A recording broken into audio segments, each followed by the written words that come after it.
Hello everyone, welcome to the Entertainment Geek. I am Rocky Rambert. In today's video, we are going to talk about one of the best shows MCU has ever produced, which might be a torchbearer for the future female-led projects. Today, we are going to discuss everything great about She-Hulk Attorney at Law.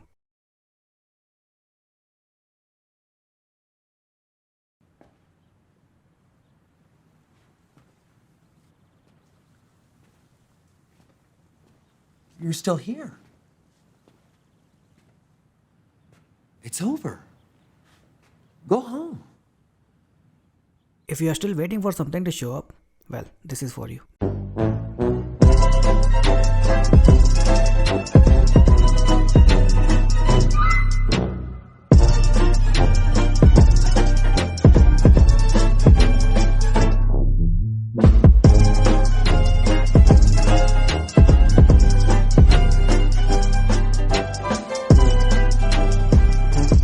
That's it. That was the best part of the show. It's ending.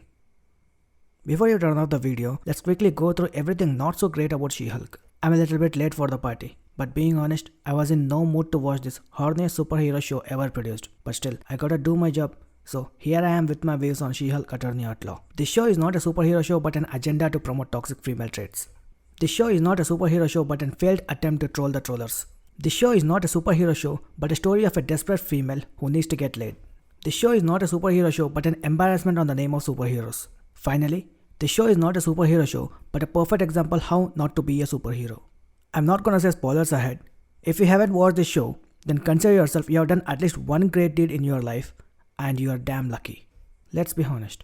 Most of us were interested in this show purely because Charlie Cox was returning as Matt Murdock. I'm not a comic book reader, but I can say She-Hulk is one of the most popular characters from the comics by the reception it received when they made an announcement about the show. It has a separate fanbase as it's one of the powerful female characters not only because she is an Hulk, but also the kind of story arcs present in the comics. But it all went down the hill with its first teaser and media interaction from its creators. This is one of the rare shows which checks all the negative checkboxes about how a show should not be made. Worst storyline? Check. Bad characters? Check. Poor CGI? Check. Boring dialogues? Check.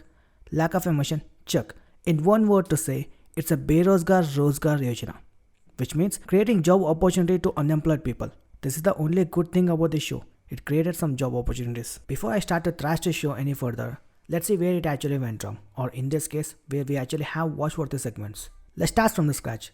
The main lead, Jennifer, who is a live example of toxic female traits. Basically, they designed her character to be genuinely unlikable. She is dismissive, self-obsessed, self-centered, and immature. Throughout the show, we get to see her complaining for not being respected by her male colleagues in her area of expertise. She over-empathizes her own status as a female victim, blames men for her dating life, again blames men for only being interested in sex or her blood. Being a so-called superhero, she prioritizes her clothes and shoes before analyzing the threat. She attends her friend's wedding as Hulk just to steal attention from the bride because she's a bad person. I didn't understand one thing about this show. It's made by female creators, has diversified female characters, decent budget and time, yet they came up with such trash. The female characters in this show are either spoiled, No, I didn't mean any. I don't want that. drunken idiots, Oh, did you get a ticket for texting? fashion divas who only care about appearances, This isn't over, hater. or females with superiority complex. I'm shown. Jennifer is introduced as a lawyer who is specialized in handling superhero-related legal cases.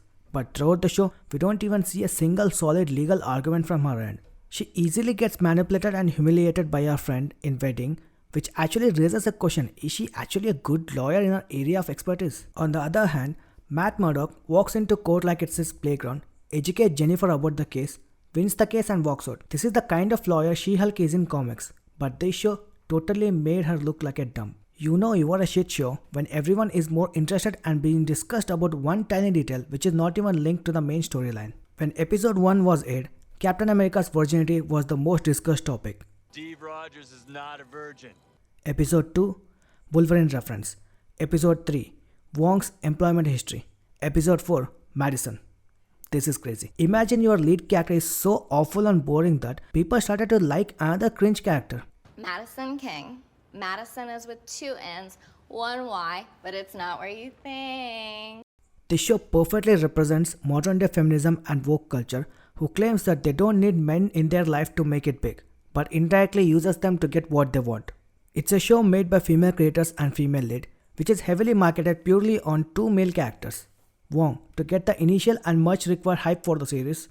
Secondly, trolls on the social media to keep the series engaged. And finally, when everyone was about to quit the show, Matt Murdock completely revived the show in pre-finale episode, which is the most watched episode of the show. The treatment of men in this show makes you wonder how come even MCU approved this show. Jennifer complains about people catcalling her in streets, how her life changed due to the accident and portrays herself as a victim. But on the other hand, she mocks Bruce about his struggle and losses, disrespects his knowledge and experience, rejects his help and tries to establish herself as better than him after being Hulk judge for a few days. There is a limit for double standards. This is a guy who has 7 PhDs, one of the most intelligent person in MCU, most successful scientist.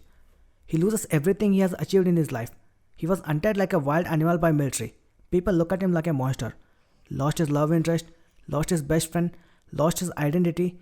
He's one of the characters who lost almost everything and still continues to do the good work. Because that's what heroes do. And you try to tell him your catcallings are worse than his life. If we keep Bruce aside, all other male characters are basically born out of Oakness fantasy. Dumb and useless men who needs women to show their place in society. The only nice guy in this show is named as Pug, a dog who always runs around Jennifer and helps her from time to time. They didn't dare to screw up Daredevil because of the fanbase and the future projects related to Daredevil. If this wasn't the case, we would have seen Daredevil's character destruction in the grand way. My ass remains unwhooped. If you don't trust me, look at this guy. Scar, son of Hulk. Not Smart Hulk or Bruce Banner. Hulk. He is so tiny that She-Hulk looks much bigger than him. Recently they released the unused character design for Scar. Even if we ask a random person who won't watch superhero movies, they would have said the rejected design looks 100 times much better than the one which is used in the show. They totally wasted his introduction. There was a buzz going on in social media about the show's ending saying if Deadpool did something like this, it would have been made as a classic act. I agree to the statement. If Deadpool did something like this, no one would have any issues about it. Because it's Deadpool. This is enough to justify the statement. This sounds more like saying women are better than men because they are women. So let me clarify the statement. Most of the present day fans are not comic book readers or watch anime shows. Majority of the fan base is purely from movies. Deadpool knocked it out of the park in 2016 with its innovative movie making. A perfect blend of comedy and action with fourth wall breaking. Starting credits, mid credits, end credits. All this made Deadpool one of the fan favorite character. We already have an awesome character who is a badass R-rated fourth wall breaking maniac. If you are coming with a character in resemblance to Deadpool, you have to knock it out of the park better than him. But She-Hulk failed miserably at everything. If Deadpool confronted his makers in any time of his movie, it would look more legit because Deadpool movie starts with mocking everyone from technicians to studios. To conclude, She-Hulk is another woke project from MCU which failed miserably. The show is not made for general public or MCU fans. The show is made to impress a specific section of audience. A specific set of audience who demands diversity, strong females, female creators, and weak beta males. I don't think MCU would revive She-Hulk for a second season. But we never know.